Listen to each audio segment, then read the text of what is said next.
Prop Chat, ultimate insights of trading with Sabio. Hey everybody, and welcome back to Prop Chat, the podcast where real traders spill real secrets. Here we get to the bottom of what truly makes or breaks a trader. Today's guest isn't just any day trader. He has traded $80 million in volume in 2024. Let that sink in for a second. 80 million. Wow. So if you've ever wanted to know what it's really like to trade at this level, what separates the pros from the amateurs, what you absolutely shouldn't do, stay tuned. After honing his lobbying expertise as a legislative advisor in Chile's National Congress, he later received a U.S. State Department scholarship. In 2019, he launched a company called Now Play No Games in Los Angeles, only to face a 2020 crisis head-on. He then pivoted by expanding the company into India amid financial collapse, a bold move that kept the dream alive. When esports startups crumbled, he turned to trading as a lifeline. By 2023, he paused everything to master the craft, developing a scalping-focused strategy to dominate short-term price action while building long-term market intuition. His discovery of Sabio trade in 2024 became the catalyst for refining this edge, enabling him to trade dynamically across time zones and market conditions. He's 37. He's from Valdivia, Chile. Ladies and gentlemen, Ulises Carcamo. Hello, sir. Thanks for being here with us tonight. How are you? Hello, Victor. Thank you for having me. I'm pretty good, kind of nervous because of the podcast, but happy to be here. Thank you very much. Great. So before we dive into some, heavy stuff, let's lighten things up with a fun little game, which we call Trading Horror Stories. The thing is, I will throw out a nightmare scenario, and you just tell me, did this happen to you, or is it just a common trader's, horror story? All right? All right. Let's go. So the first horror story that we have is called Fat Finger. So you accidentally place a trade much bigger than intended and only realize it when the market moves against you. Didn't happen to you? Yeah, it's pretty funny because one time I was calculating the lot size of my trade, and I have my phone over the table, and I go away for 2 minutes, and my cat, that's named Jim, put by one trade for me, and I lost $900 or something like that, and was pretty bad at that moment because I have pretty big struggles with money at that time. I lived that horror story before because of my cat. All right, so it's not a fat finger, it's fat paw. All right, so horror story number 2, stop loss tragedy. So you set the perfect stop loss, but the market hits it only to immediately reverse in your favor. Did it happen to you? Yeah. A couple of times, I for 5 pips or something like that, hit the stop loss, and at the minute after that, the price go up like crazy. And for that reason, I developed a new psychology strategy and trying to put limits or stop loss in some psychological limits that you can find it when you kind of understand the mass behavior about trading. So, and horror number 3, news blowout. You forget a major economic event is happening and the market completely wrecks your trade. Yeah, I remember when I get my first trading account with Sabio, I was operating without knowing about the Fed speech over the day, and I remember that I learned pretty well the order of when the interest rates goes down, what happened with the euro dollar pair, and when the interest rates go up, what is happening with the price. And I learned the hard way, burning one account 2 years ago, I remember. And the final one, the fourth horror story, is called revenge trading.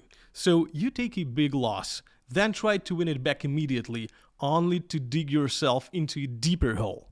Did that happen to you?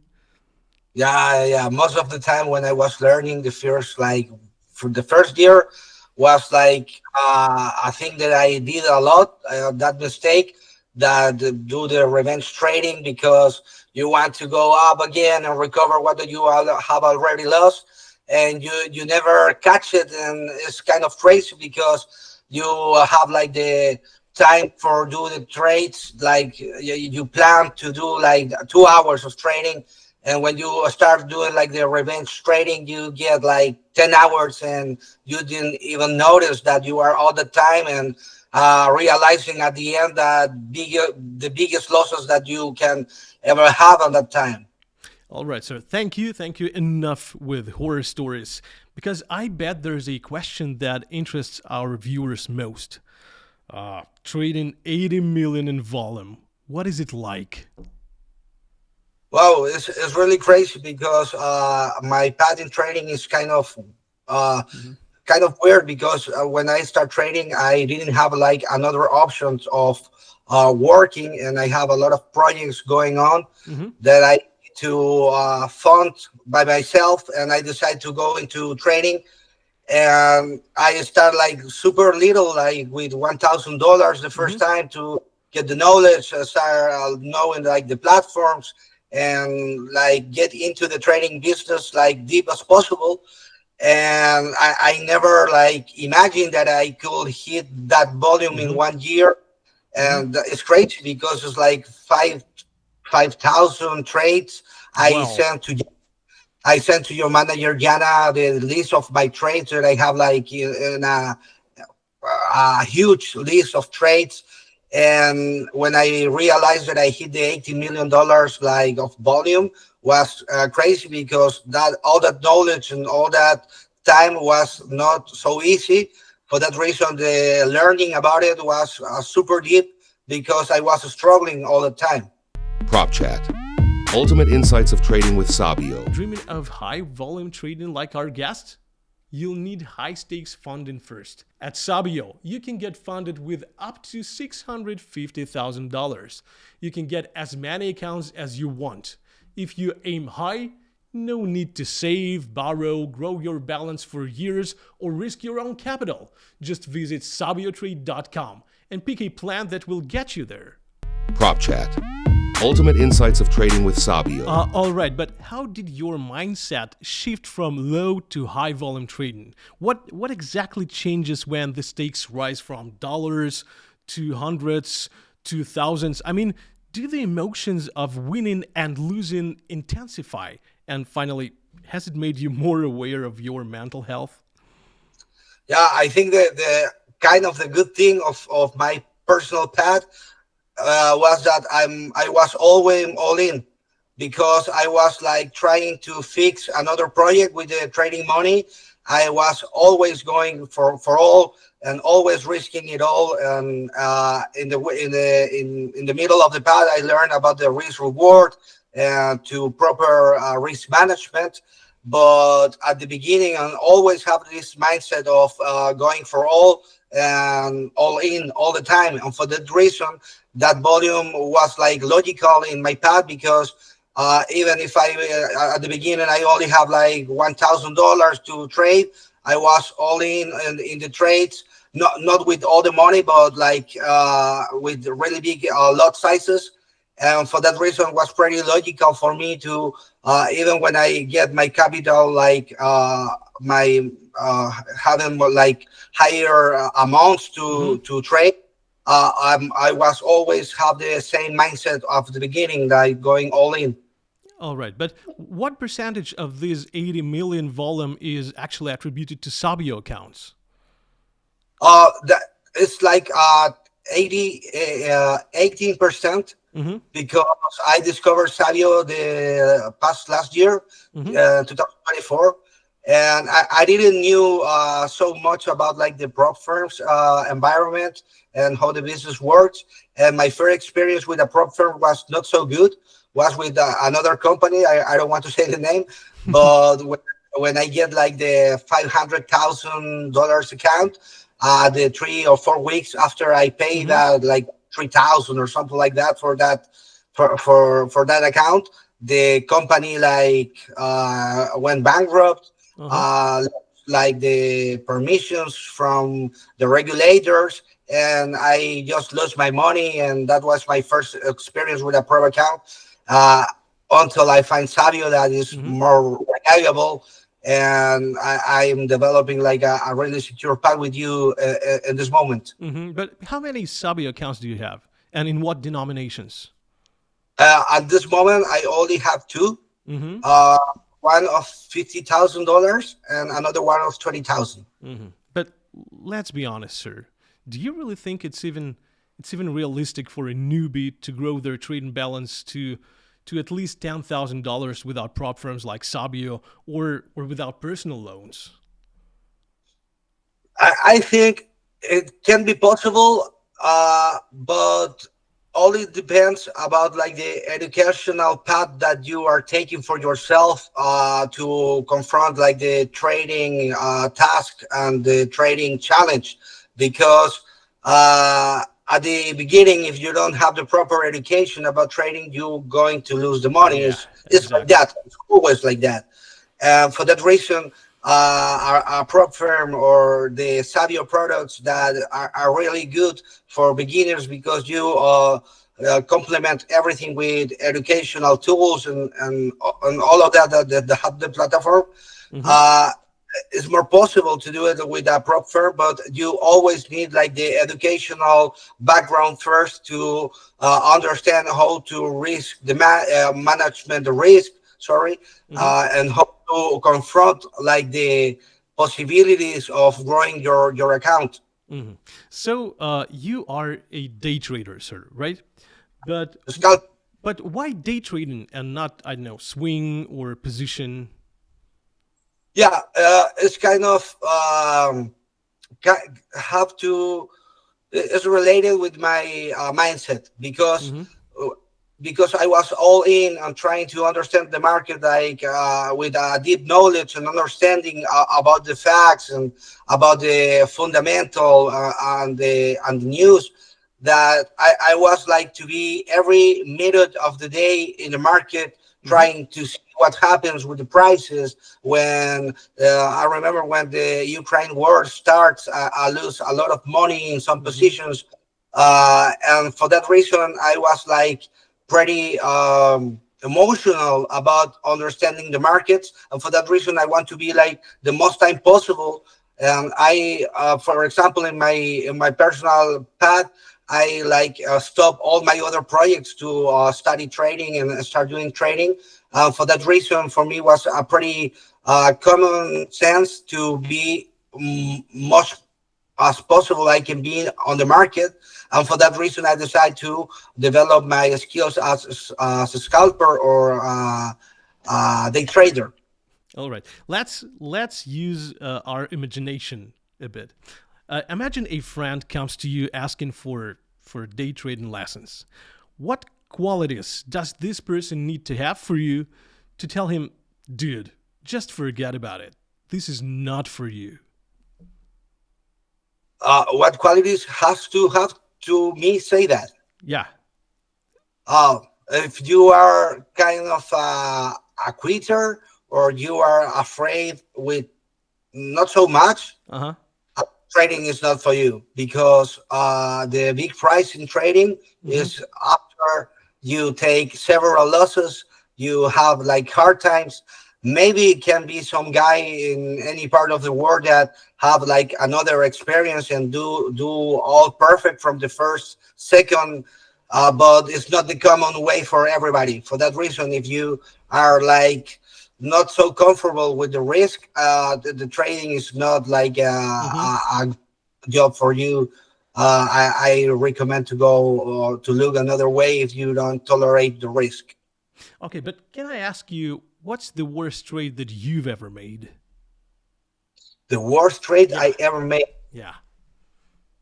Okay, when I was like learning Mm-hmm. last year, I get obsessed with the euro dollar pair, and I remember that several nights like I was training over training so much that I get I get myself like sleep doing trading.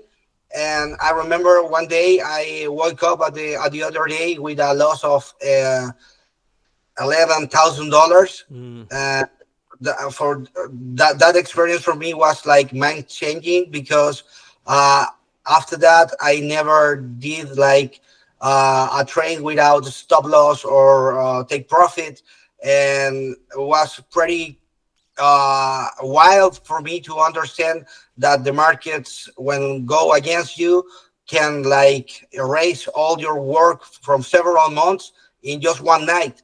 And I think that was the worst trade in my trading mhm. career. I bet you will agree with me, sir, that the most common fear associated with prop trading is the assessment. You know, Yeah. people think it's some kind of a of school exam, you know. But how did your Sabio assessments go? The first one not so well, Mm-hmm. because I was like understanding how it works.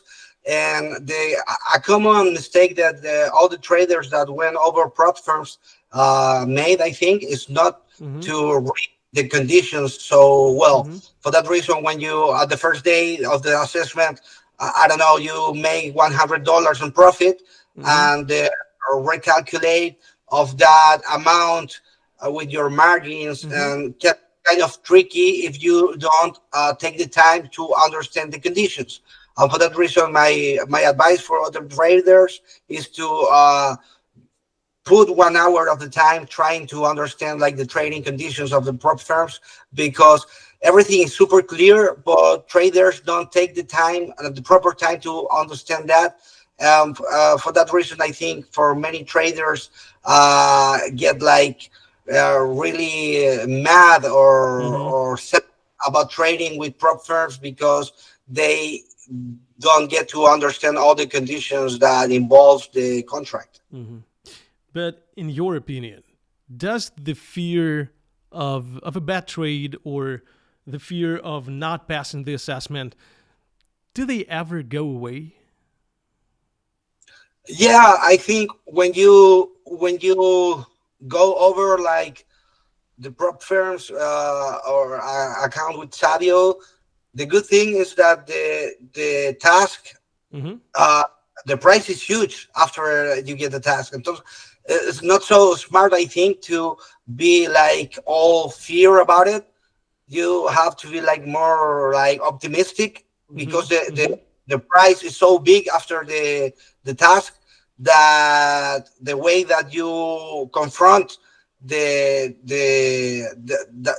trials are like the your outcome will be totally related with the mindset that you face. And I don't recommend to be on fear or have a lot of fear about lose the assessment, because you Mm-hmm. always can try again, and you are risking so little about the final price if you get it, Mm-hmm. that it totally makes sense for me. Mm-hmm. But let's forget about fear. Let's imagine that you can use only one strategy for day trading for the rest of your life. What would it be? I think I will use trend lines, Mm-hmm. like drawn the trend lines in several time frames, Mm-hmm. like 1 minute, 5 minutes, 10 minutes candle, and make the draws of the trend lines in the graphic. Mm-hmm. And if you use like as a basic strategy, Mm-hmm. you can go with the trend always, and the market don't play against you so much if you follow that strategy. Yeah, that's a good one.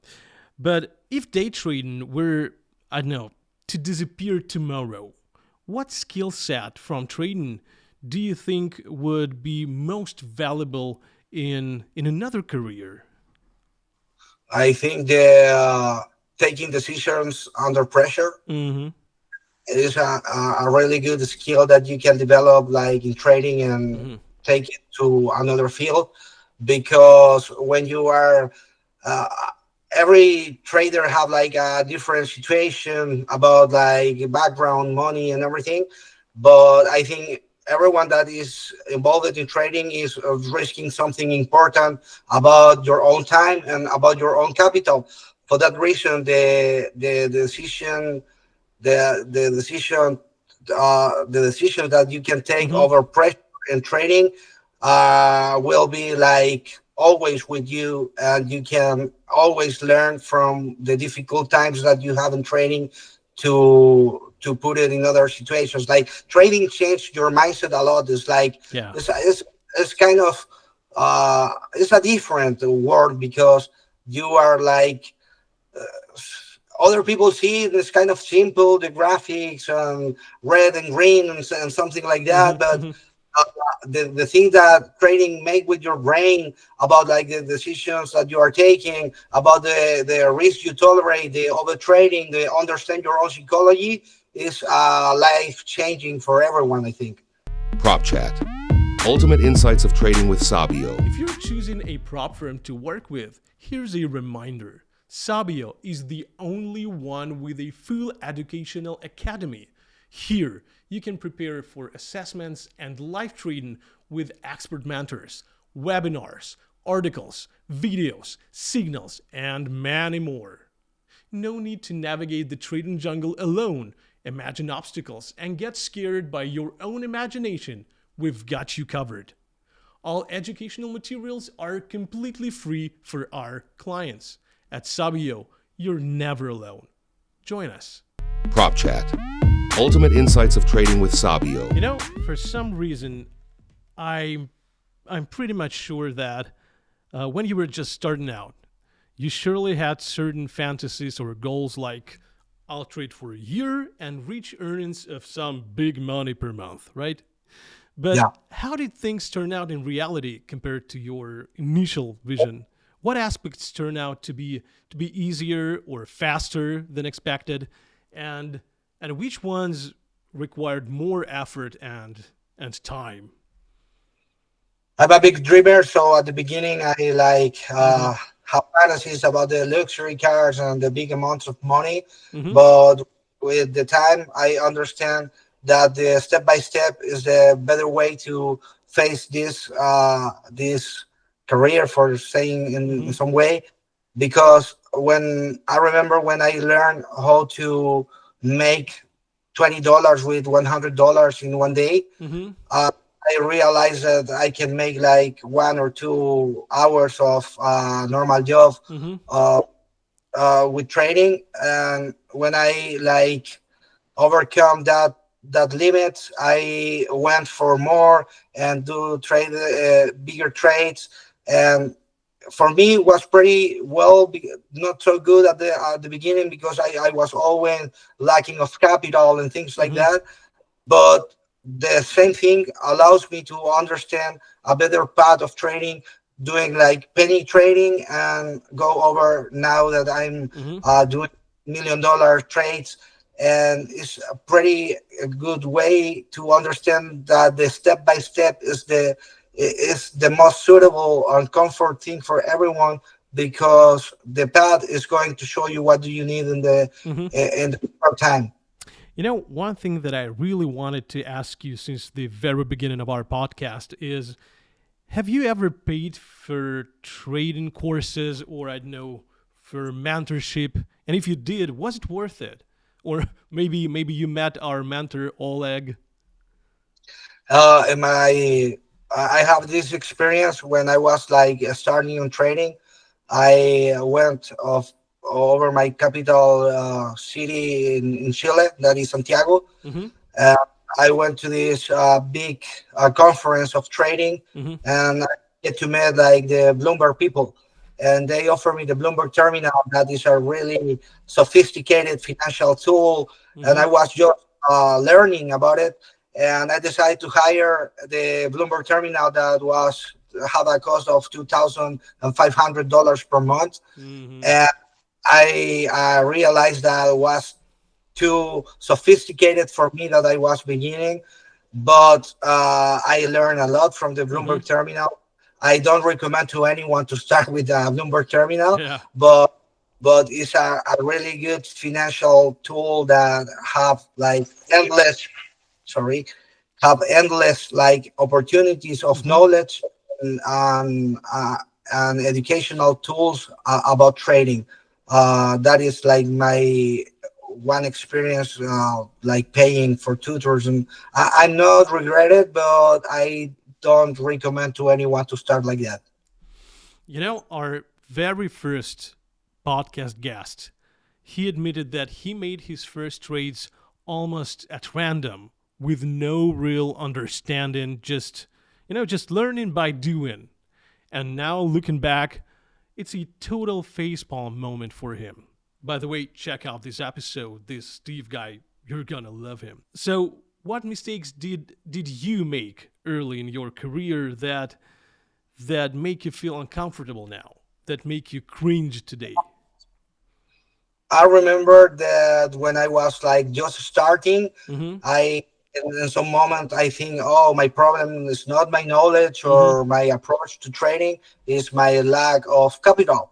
For that reason, I went over my personal savings, banks, and everything Mm-hmm. to a big capital, because I understand that that will be my my winning strategy.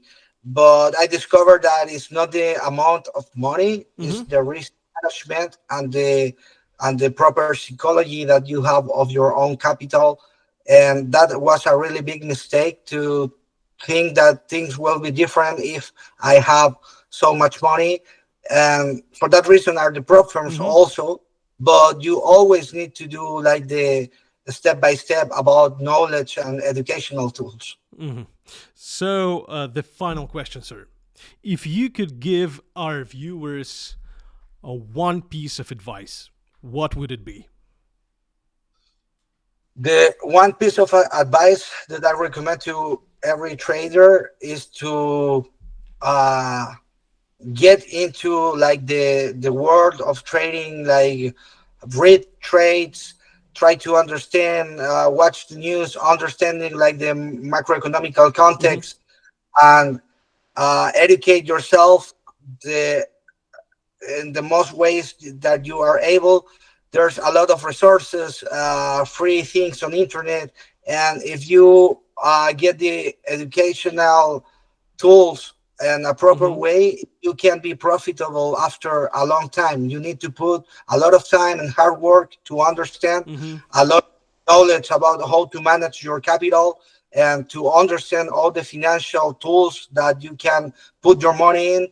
But I think the best advice is to have Mm-hmm. a proper risk management and educate yourself much as possible. So, that's pretty much it, sir. Thank you. I'm sure you'll be a huge motivation for our new traders. Thank you for your time and for your wisdom that you shared with us tonight. We're wishing you all the best during your trading journey here with Sabio. Ladies and gentlemen, Ulysses Carcamo. Thank you, sir. Goodbye. Thank you very much, Victor. Thank you for having me. Bye bye. Thank you. Prop Chat. Ultimate insights of trading with Sabio. Hey, if you've enjoyed this episode, make sure to subscribe to Prop Chat, leave a comment on what you found most valuable, follow us for more real trading stories. And remember, it might take you some time before you start trading high volumes like our guest does, but it's totally realistic. You can get there if you want to, so pass your assessment, take our money, and go big. And by the way, it's a good day for trading. Just think about it. See you very soon.